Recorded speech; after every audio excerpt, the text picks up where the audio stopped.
বন্ধুরা, আজ আমরা এমন এক মানুষের কথা বলতে যাচ্ছি যিনি একা সমুদ্রের মাঝখানে 438 দিন বেঁচে থেকে ইতিহাস সৃষ্টি করেছেন। হ্যাঁ বন্ধুরা, 1 বছরের বেশি সময় ধরে মাথার ওপর খোলা আকাশ আর চারিদিকে নিঃশব্দ ও ভয়াবহ সমুদ্র। না ছিল কোনো কিনারা, না কোনো সাহায্য, ছিল শুধু একটা ভাঙাচোরা নৌকা আর সবখানে ঘুরপাক খাওয়া মৃত্যুর ছায়া। তিনি বেরিয়েছিলেন মাত্র একদিনের জন্য মাছ ধরতে, কিন্তু সমুদ্র তাকে 438 দিন পর্যন্ত নিজের বন্দিশালায় আটকে রেখেছিল। না ছিল খাবার, না ছিল জল, না ছিল কোনো ছাদ, আর না কোনো মানুষ। বেঁচে থাকার আশা ছিল শূন্য, আর তার মৃত্যুর গ্যারেন্টি ছিল 100%। সেই নৌকায় দুজন মানুষ ছিলেন। 4 মাসের মধ্যে একজন প্রাণ হারান, কিন্তু দ্বিতীয়জন মৃত্যুকে জয় করেন এবং জীবনের দোরগোড়ায় ফিরে আসেন। বন্ধুরা, এই ব্যক্তি কিভাবে এতদিন নিজেকে বাঁচিয়ে রেখেছিলেন তা জানলে আপনার গায়ের লোম খাড়া হয়ে যাবে।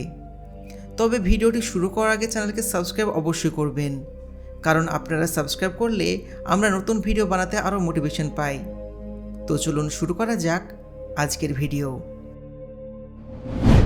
সালটা ছিল 2012 সাল, তারিখ 18 নভেম্বর।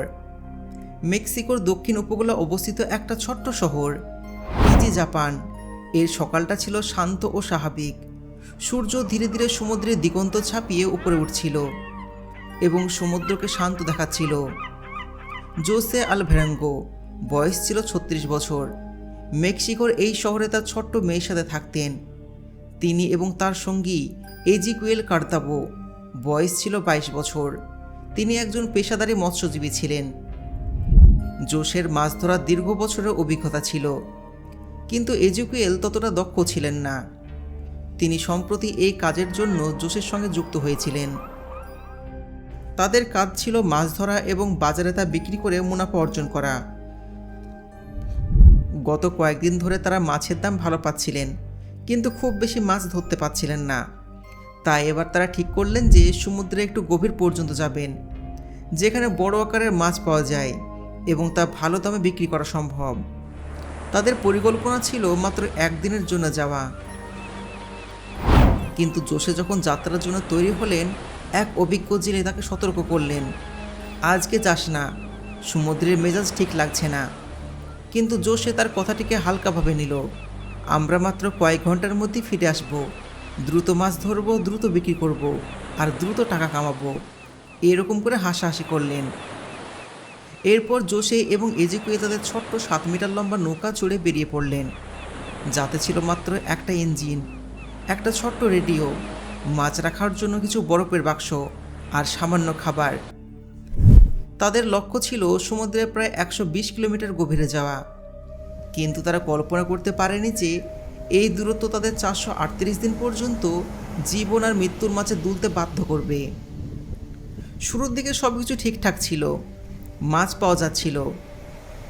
কয়েক ঘন্টার মধ্যেই তারা অনেক মাছ ধরে ফেললেন, কিন্তু দ্বিতীয় দিন দুপুর নাগাদ সমুদ্রের রং বদলাতে শুরু করলো।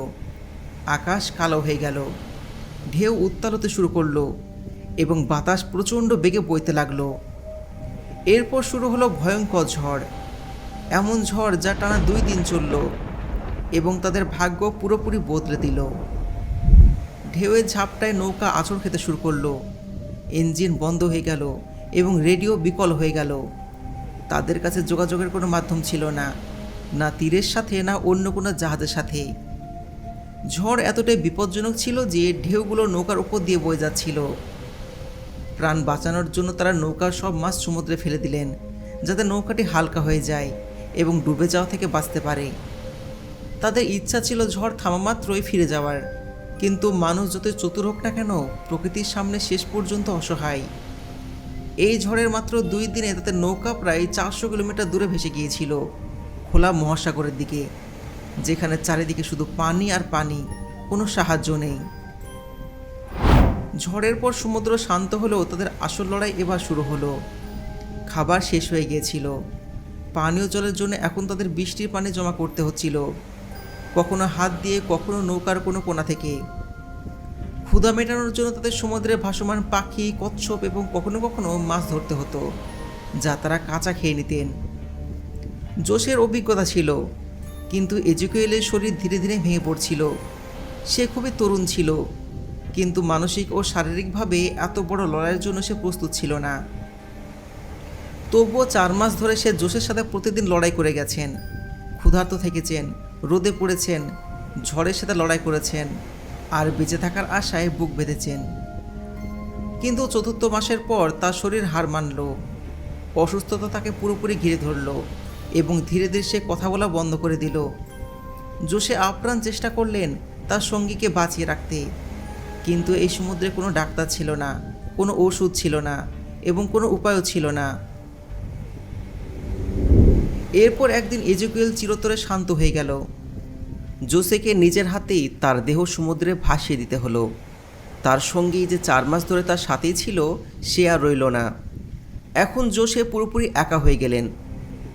জোসে জানতেন না যে তার সামনে আরও 9 মাস বাকি আছে, যেখানে না থাকবে কোনো কিনারা, না থাকবে কোনো পথ, না কোনো শব্দ। থাকবে শুধু একটা নৌকা, ঢেউ, রোদ আর বেঁচে থাকার জেদ। জোসে এখন একদম একা ছিলেন। এমন এক নৌকায় আটকে পড়েছিলেন যা না চিনত কোনো তীর, না কোনো দিক। আর তার চারিদিকে ছড়িয়ে ছিল মৃত্যুর চেয়েও নিঃশব্দ নীল অতল সমুদ্র। এই সমুদ্র যা কেবল গভীরতায় ছিল না, বরং ছিল একজন শিকারী, যে তার প্রতিটি নিঃশ্বাসের উপর নজর রেখে বসেছিল। কোনো শব্দ নেই, কোনো মানুষের মুখ নেই, কোনো আশা নেই। ছিল শুধু ঢেউ, শীতল, নিষ্ঠুর এবং তাকে গিলে ফেলার জন্য ব্যাকুল। সময় যেন থমকে গিয়েছিল। প্রতিদিন প্রতিটি মুহূর্তে জোসেকে এই উপলব্ধি করাতো যে এই লড়াই শুধু ক্ষুধা আর তৃষ্ণার নয়, এই লড়াই ছিল তার ভেতরে লুকিয়ে থাকা মানুষের অস্তিত্বের। সমুদ্র শুধু তার শরীর নয়, তার আত্মা পর্যন্ত শুষে নিতে চেয়েছিল। প্রতিদিন সকালে যখন ঘুম থেকে সে উঠতেন, মনে হতো আজ হয়তো শেষ দিন।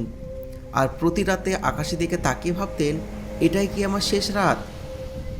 কিন্তু যখন সমস্ত আশা ভেঙে পড়েছিল, তখন একটি জিনিস তাকে প্রতিদিন বাঁচিয়ে রেখেছিল, তার মেয়ের হাসি, তার চোখ, তার নিষ্পাপ কণ্ঠস্বর। যখন জোসের আত্মা ক্লান্ত হয়ে পড়ত, তখন সে স্মৃতিগুলো তাকে জাপড়ে ধরত এবং বলতো, তুই হার মানতে পারিস না, তোকে বাঁচতে হবে, আমার জন্য বাঁচতে হবে। দিনে আগুনের মতো রোদ্রে তার শরীর পুড়ত, আর রাত্রে হাড় কাঁপানো বাতাসে তার ধমনী জমে যাওয়ার উপক্রম হতো। খাবারের নামে কিছুই নেই, পান করার জন্য শুধু দুর্গন্ধযুক্ত জল, আর সাথে এক অসহ্য নিঃশব্দতা যা মানুষকে পাগল করে দিতে পারে। জোসে কখনো কখনো নিজের সাথে কথা বলতেন, নিজেকেই নিজের উত্তর দিতেন, কারণ তিনি ভুলে যেতে শুরু করেছিলেন যে মানুষের আসল কণ্ঠস্বর কেমন হয়। 6 মাস পেরিয়ে গিয়েছিল। এরপর একদিন দুপুরের তপ্ত রোদে যখন জোসের চোখ সূর্যের ছটায় জ্বলছিল, তখন সে সুদূর দিগন্তে একটা বিশাল জাহাজ দেখতে পেলেন। তার হৃৎপিণ্ড সজোরে ধড়পড় করতে শুরু করলো, যেন তার ভেতরে প্রাণ ফিরে এসেছে। সে তার কাপড় বাতাসে ওড়ালো, নৌকা দোলালো, চিৎকার করলো। মনে হচ্ছিল পুরো সমুদ্রে যেন তার আওয়াজে কেঁপে উঠেছে। কিন্তু বাস্তবতা ছিল সমুদ্রের মতনই নিষ্ঠুর। জাহাজটা তাকে দেখলই না। সেই নীল সাগরের সংগ্রামে তার ছোট নৌকাটি একটি দাগের চেয়ে বেশি কিছু ছিল না। কিছুক্ষণের মধ্যে জাহাজটি চোখের আড়াল হয়ে গেল, এবং সেই সাথে আড়াল হয়ে গেল জোসের শেষ আশাটুকু। জোসে এখন একজন ভেঙে পড়া মানুষ, এমন এক মানুষ যে প্রশ্ন করত, আমি কি আর কখনো কাউকে দেখতে পাবো? সে আকাশের দিকে তাকাতো, কিন্তু সেখানে ছিল শুধু নিঃশব্দতা, শুধু ঢেউয়ে নিষ্ঠুর হাসি আর একাকী আত্মার কান্নার আওয়াজ। এই করতে করতে 11 মাস পেরিয়ে গেল। এখন তার নৌকা 8000 কিলোমিটার দূরে অজ্ঞাত মহাসাগরে লক্ষ্যহীনভাবে ভাসছে।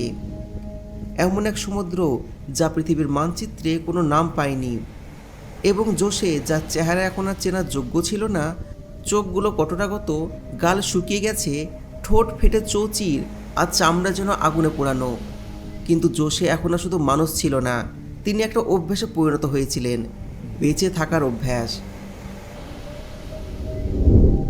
অবশেষে এলো সেই দিন, 30শে জানুয়ারি 2014। সেই দিন যখন ভাগ্য কোনো দরজা নয়, বরং একটি ফাটল দেখালো। কিন্তু জোসে সেই ফাটল থেকে জীবন খুঁজে বের করলেন। পানিতে অদ্ভুত কিছু ভাসতে দেখা গেল, শুকানো নারকেল। জোসে এক মুহূর্তে বুঝে গেলেন ডাঙা আর বেশি দূরে নয়। তার শরীরে যেখানে বিন্দুমাত্র প্রাণ অবশিষ্ট ছিল না, সেখানে যেন এক তুফান উঠে আসলো। সে সর্বশক্তি দিয়ে নৌকাটি ঘোরালেন এবং দূরে তাকালেন। সেখানে ছিল একটি দ্বীপ, মাটির একটা টুকরো, যা দেখার জন্য তার চোখ তৃষ্ণার্ত ছিল। কিছু সময়ের মধ্যে সে মার্শাল আইল্যান্ডের কাছে পৌঁছে গেলেন। এই নৌকাটি কাল পর্যন্ত মৃত্যুর খাঁচা ছিল, আজ সেইটি তাকে জীবনের কোলে নিয়ে যাচ্ছিল। জোসে শেষবারের মতন সমুদ্রের দিকে তাকালেন এবং নিজেকে পানির মধ্যে ছুড়ে দিলেন। প্রতিটি ঢেউকে চিরে কাঁপতে কাঁপতে নড়বড়ে অবস্থায় নিজেকে টেনে নিয়ে চললেন। যখন তার পা মাটিতে ঠেকল, তিনি লুটিয়ে পড়লেন, খালি পায়ে শুকনো চোখে কাঁপতে কাঁপতে, যেন তিনি নিজের পূর্ণ জীবনের সাক্ষী হলেন। স্থানীয়রা ছুটে এলো। তাদের চোখে ছিল ভয় এবং প্রশ্ন, এ কে, কোথা থেকে এসেছে? জোসেকে হাসপাতালে নিয়ে যাওয়া হলো। তার ওজন 60 কেজি থেকে কমতে কমতে মাত্র 38 কেজি হয়ে গিয়েছিল। পুরো শরীরের পেশি গলে গিয়েছিল এবং চামড়ার নিচে শুধু হাড় অবশিষ্ট ছিল। কিন্তু এটি কেবল তার চিকিৎসা ছিল না, এটি ছিল সেই মানুষের সাক্ষী যিনি 438 দিন সমুদ্রের আগুন আর চোখের পানিতে সাঁতরে একটি কথা প্রমাণ করেছিল, যখন মানুষ বেঁচে থাকার সিদ্ধান্ত নেয় তখন সমুদ্র তার সামনে হাঁটু গেড়ে বসে। বন্ধুরা, আপনি যদি জোশের জায়গা হতেন তবে কি আপনিও 438 দিন পর্যন্ত এই নরকের সাথে লড়াই করতে পারতেন? আপনি কি ফিরে আসার সাহস সঞ্চয় করতে পারতেন? যাই হোক, এটা নিশ্চিত যে যখন মানুষ ভেঙে পড়ার পরও চুরমার হওয়া বেছে নেয় না, তখন মৃত্যু পথ বদলায়।